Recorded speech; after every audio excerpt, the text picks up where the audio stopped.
பிள்ளைக்கு கொடுக்க வேண்டியது மட்டும் கொடுத்து அனுப்பிச்சிருங்க.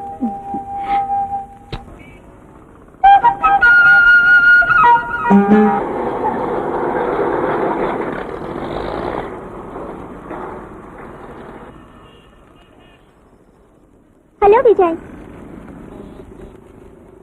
விஜய், காலையில இருந்து ஒரு பஸ் கூட வரல. காலேஜுக்கு டைம் ஆச்சு. உன் சைக்கிள் கொஞ்சம் லிஃப்ட் கூட. அதுக்கு வேற ஆளா பாரு. என்னம்மா ஒருதலை காதலா? ஆமாப்பா. அதை ஏன் கேக்குறீங்க? ஆமா, உங்க பேர் என்ன?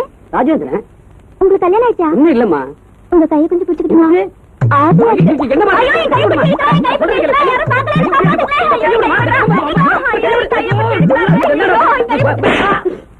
உட்கார். எங்க வர? பின்னாடி உட்கார். நான் பின்னாடி உட்காந்தா விழுந்துருவேன். முன்னாடி உட்காந்துக்கிறேன்.